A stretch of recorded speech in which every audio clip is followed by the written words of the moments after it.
గురుదేవులు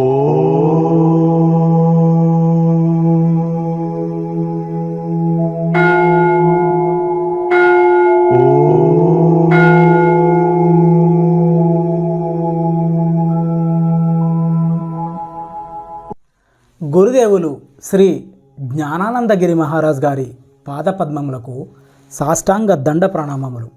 విశ్వ గురు పరంపరకు వందనములు. ఒక యోగి ఆత్మకథ, అధ్యాయం 18. మహమ్మదీయ గారడీవాడు. కొన్నేళ్ల క్రితం నువ్విప్పుడుంటున్న ఈ గదిలోనే ఒక మహమ్మదీయ గారడివాడు నా ఎదుట 4 అలౌకిక ఘటనలు ప్రదర్శించాడు. శ్రీ యుక్తేశ్వర్ గారు మొట్టమొదటిసారి నా కొత్త బసకు వచ్చినప్పుడు చెప్పిన సంగతి ఇది. శ్రీరాంపూర్ కాలేజీలో చేరగానే నేను దగ్గరలో ఉన్న పాంథీ అనే వసతి గృహంలో ఒక గది తీసుకున్నాను. అది పాతకాలపు పద్ధతిలో కట్టిన ఇటుక కట్టుబడి ఉన్న భవనం. గంగానదికి అభిముఖంగా ఉందది. గురుదేవ, ఎంత చిత్రంగా కలిసింది! కొత్తగా అలంకారాలు దిద్దుకున్న ఈ గోడలు పాత జ్ఞాపకాలతో అంత ప్రాచీనమైనవా? కొద్దిపాటి ఉపకరణ సామాగ్రితో సాదాగా ఏర్పాటై ఉన్న నా గది చుట్టూ కొత్తగా రేకెత్తిన ఆసక్తితో కలయజూశాను. అది చాలా పెద్ద కథ అంటూ పాత జ్ఞాపకాలతో చిరునవ్వు నవ్వారు గురుదేవులు. ఆ ఫకీర్ పేరు అఫ్జల్ ఖాన్. అనుకోకుండా తారసపడ్డ ఒక హిందూ యోగి ద్వారా అసాధారణమైన శక్తులు సంపాదించాడతను. నాయన, దాహంగా ఉంది, కాసిని మంచినీళ్లు తెచ్చిపెట్టు.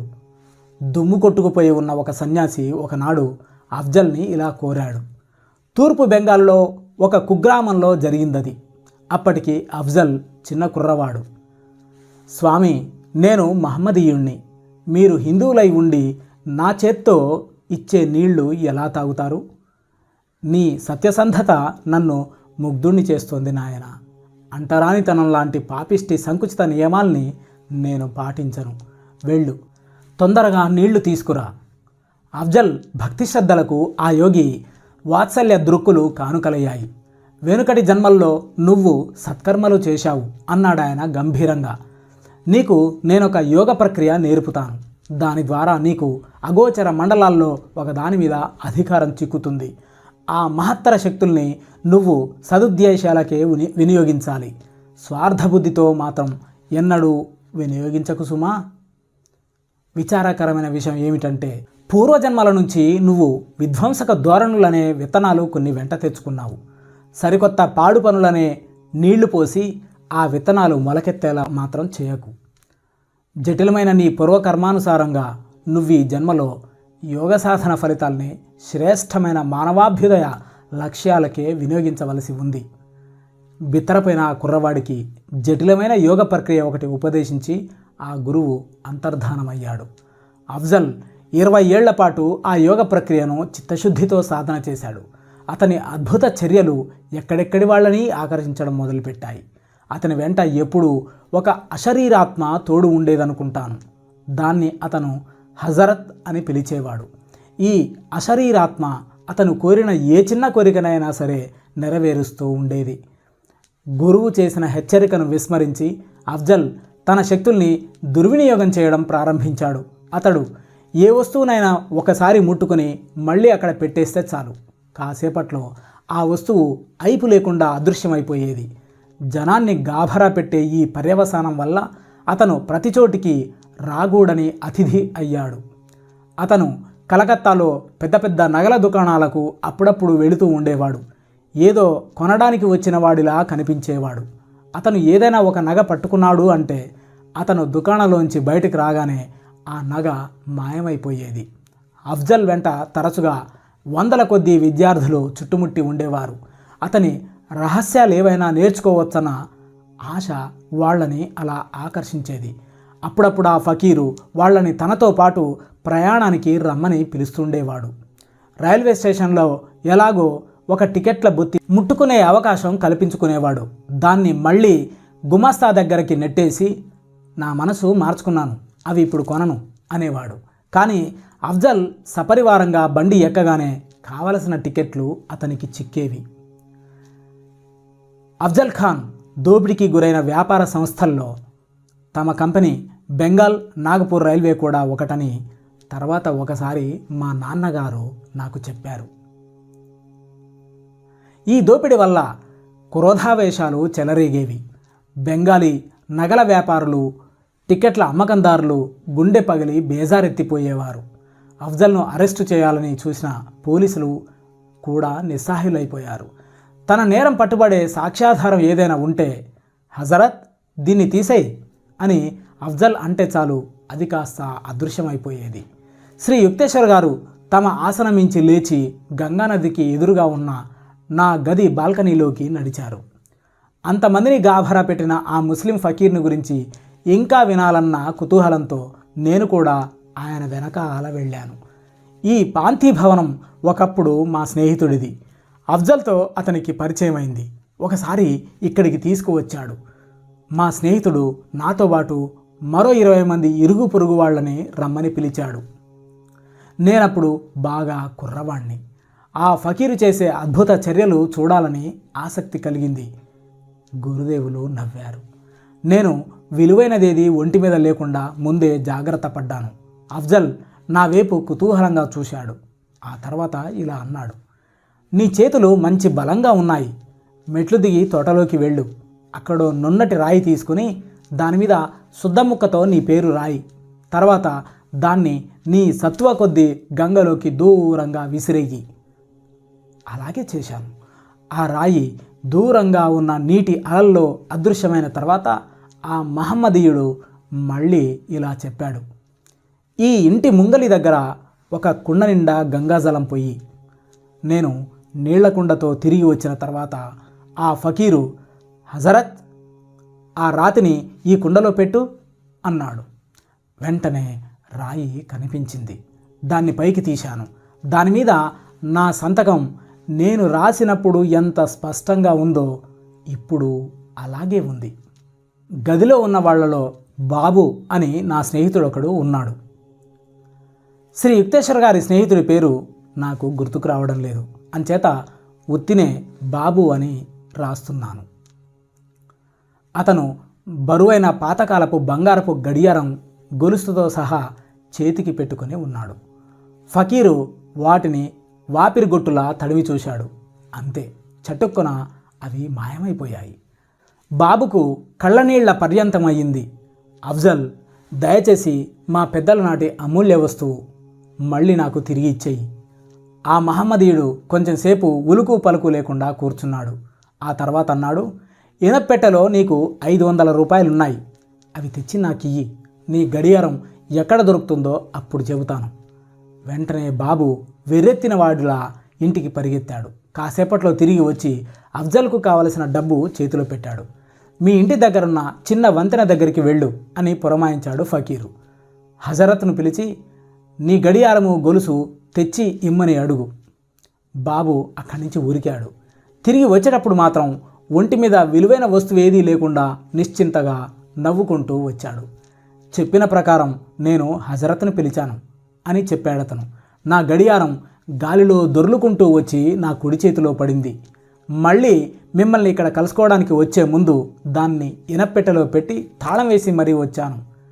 గడియారానికి బదులుగా జబర్దస్తిగా డబ్బు వసూలు చేసుకున్న ఈ సుఖాంత విషాదాంత నాటకానికి సాక్షులైన బాబు స్నేహితులు అఫ్జల్ను చీదరించుకుంటూ చూశారు.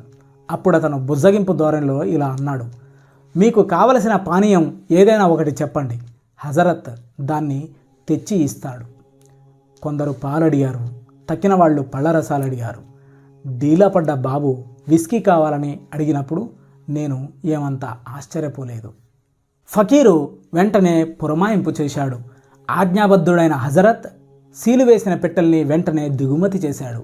అవి కిందికి దిగి వచ్చి దబ్బున నేలకు తగిలాయి. ప్రతి ఒక్కరికి తమకు కావలసిన పానీయం దొరికింది. 4వ అద్భుత ప్రదర్శనావకాశం అతిథేయికి ఆహ్లాదం కలిగించిందనడంలో సందేహం లేదు. అఫ్జల్ అప్పటికప్పుడు మధ్యాహ్న భోజనాలు ఏర్పాటు చేయడానికి సంసిద్ధత ప్రకటించాడు. చాలా ఖరీదైన వంటకాలు పురమాయిద్దాం అన్నాడు బాబు దిగులుగా. నా 500 రూపాయలకి సరిపోయేటట్టు అనేక రకాల వంటకాలు కావాలి. ప్రతి పదార్థం బంగారపు పళ్ళెల్లో వడ్డించాలి. ప్రతివాడు తనకు కావలసినవేవో చెప్పగానే ఆ ఫకీరు హజరత్ని మళ్ళీ పిలిచాడు. గలగల చప్పుడు మొదలైంది. బంగారపు పళ్ళాలు శూన్యంలోంచి మా కాళ్ల దగ్గరికి దిగి వచ్చాయి.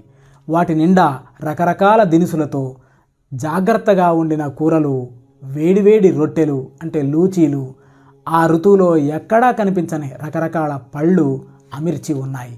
పదార్థాలన్నీ మంచి రుచిగా ఉన్నాయి. ఒక గంట సేపు తృప్తిగా విందు ఆరగించిన తర్వాత మేము గదిలోంచి బయటికి రావడం మొదలుపెట్టాం. పళ్ళాలు దొంతర పెడుతున్నట్లుగా బ్రహ్మాండమైన చప్పుడు వినిపించడంతో మేము వెనక్కి తిరిగి చూశాం. తళతళలాడే బంగారపు పళ్ళాల జాడ కూడా లేదక్కడ. ఎంగిళ్ళు కూడా లేవు. గురుదేవా అంటూ ఆయన మాటకి అడ్డు తగిలాను. ఆ అఫ్జల్ బంగారపు పళ్ళాల వంటి వస్తువులు అంత సులువుగా సంపాదించగలిగినప్పుడు పరాయి వాళ్ళ ఆస్తి కోసం వెంపర్లాడడం ఎందుకండి? ఆ ఫకీరు ఆధ్యాత్మికంగా ఎక్కువ అభివృద్ధి సాధించలేదు అంటూ వివరించారు శ్రీ యుక్తేశ్వర్ గారు. ఒకానొక యోగ ప్రక్రియ వల్ల అతనికి ఒక సూక్ష్మ మండలంలోకి ప్రవేశం కలిగింది. అందులో ఏ కోరికైనా తక్షణం నెరవేరుతుంది. హజరత్ అనే ఒక సూక్ష్మ మండల జీవి సహాయంతో అతడు బలిష్టమైన తన సంకల్ప శక్తితో చేసే ఒకానొక చర్య వల్ల ఆకాశ శక్తి అంటే ఈథరిక్ ఎనర్జీ నుంచి ఏ వస్తువుకు సంబంధించిన అణువులనైనా సరే ఆకర్షించగలిగేవాడు. అయితే ఆ విధంగా సూక్ష్మశక్తితో రూపొందించిన వస్తువులు నిర్మాణపరంగా క్షణభంగురమైనవి. వాటిని అట్టే కాలం నిలిపి ఉంచలేము. సూక్ష్మశక్తితో సృష్టించిన నా వెండి రేకు చివరికి ఈ లోకం నుంచి అదృశ్యమైనట్టుగానే అన్నమాట. అఫ్జల్ అప్పటికీ లౌకిక సంపద కోసం వెంపర్లాడేవాడు. ఎంతో కష్టపడి సంపాదించవలసి వచ్చినా ఎక్కువగా భరోసా పెట్టుకోదగినంత మన్నిక ఉన్నదది. నేను నవ్వాను. అది కూడా ఎప్పుడో తెలియకుండానే మాయమవుతుందిలేండి. అఫ్జల్ దైవ సాక్షాత్కారం పొందినవాడు కాదు. గురుదేవులు ఇంకా చెప్పారు, చిరస్థాయిగాను శ్రేయస్కరంగాను ఉండే అలౌకిక అద్భుత చర్యలు నిజమైన సాధువులే చేయగలరు. వారు సర్వశక్తి సంపన్నుడైన సృష్టికర్తతో ఐక్యానుసంధానం పొంది ఉండడమే దానికి కారణం. అఫ్జల్ చాలా మామూలు మనిషి. కానీ మర్జ్యులైన మానవులు సాధారణంగా చనిపోయిన తర్వాత కానీ ప్రవేశించలేని సూక్ష్మ మండలంలోకి చొచ్చుకుపోయే అసాధారణ శక్తి మాత్రం అతనికి ఉంది. పరలోకానికి మనల్ని ఆకట్టుకునే లక్షణాలు కొన్ని ఉన్నాయన్న సంగతి ఇప్పుడు అర్థమవుతోంది గురుదేవా. గురుదేవులు అంగీకరించారు. ఆనాటి తర్వాత మరెన్నడూ అఫ్జల్ని నేను చూడలేదు. కానీ కొన్నేళ్లకి బాబు మా ఇంటికి వచ్చాడు. ఆ మహమ్మదీయుడు తన తప్పు ఒప్పుకుంటూ చేసిన బహిరంగ ప్రకటన ఒక పత్రికలో అచ్చయింది. నాకది చూపిద్దామని తీసుకువచ్చాడు. అఫ్జల్ చిన్నతనంలో ఒక హిందూ గురువు దగ్గర ఉపదేశం పొందాడని చెప్పానే, ఆ విషయాలు దాంట్లోనే తెలిసాయి. ఆ పత్రికా ప్రకటనలో చివరి భాగం సారాంశం శ్రీ యుక్తేశ్వర్ గారికి గుర్తుకు వచ్చిన ప్రకారం ఇలా ఉంది. అఫ్జల్ ఖాన్ అను నేను పశ్చాత్తాప ప్రకటనగాను అలౌకికమైన అద్భుత చర్యలు చేసే శక్తులు సాధించాలని చూసే వాళ్ళకి ఒక హెచ్చరికగాను ఈ ముక్కలు రాస్తున్నాను. దేవుడి దయ వల్ల, మా గురుదేవుల దయ వల్ల నాకు సంక్రమించిన అద్భుత శక్తుల్ని చాలా ఏళ్ల పాటు నేను దుర్వినియోగం చేస్తూ వచ్చాను. అహంకారంతో మదించాను. సాధారణ నీతి నియమాలకు నేను అతీతుండని భావించాను. కానీ చివరికి నా అంతిమ న్యాయ నిర్ధారణ రోజు దగ్గర పడింది. ఈ మధ్య కలకత్తా అవతల ఒక రోడ్డు మీద ఒక ముసలాయన తారసపడ్డాడు. ఆయన బాధగా కుంటుతూ నడుస్తున్నాడు. ఆయన చేతిలో బంగారం లాంటిదేదో మెలమెలా మెరుస్తోంది. నా మనసులో లోభం తలెత్తింది. ఆయనతో ఇలా అన్నాను, నేను అఫ్జల్ ఖాన్ అనే గొప్ప ఫకీర్ని. నీ చేతిలో ఉన్నదేమిటి? నాకున్న వస్తు సంపదల్లా ఈ బంగారం గుండు ఒకటే. ఇది ఫకీర్కెందుకు పనికిరాదు. అయ్యా, నా కుంటితనం పోవటమని మిమ్మల్ని వేడుకుంటున్నాను. నేను ఆ గుండు తాకి జవాబు చెప్పకుండా వెళ్ళిపోయాను. ఆ ముసలాయన కుంటుకుంటూ నా వెంట పడ్డాడు. కాసేపట్లో నా బంగారం పోయింది బాబోయ్ అంటూ అరవడం మొదలుపెట్టాడు. నేను అదేమీ పట్టించుకోకపోవడం వల్ల ఆయన హఠాత్తుగా గట్టిగా ఉరిమాడు. దుర్బల శరీరుడు అంత గట్టిగా అరవడం విడ్డూరమే అనిపించింది. గుర్తుపట్టలేదా నన్ను? నోట మాట లేకుండా నిలబడిపోయాను. దుర్బలుడైన ఈ ముసలి కుంటివాడు చాలా చాలా సంవత్సరాల కిందట నాకు యోగ విద్య ఉపదేశించిన మహాయోగే కానీ మరొకడు కాడని తరుణం మించిపోయాక గుర్తించినందుకు నిశ్చేష్టున్నయ్యాను. ఆయన నిటారుగా నిలబడ్డారు. తక్షణమే ఆయన శరీరం మంచి దృఢంగా పడుచుదనంతో నిండినట్టు పొడగట్టింది. నా గురుదేవుల చూపులు నిప్పులు కక్కుతున్నాయి.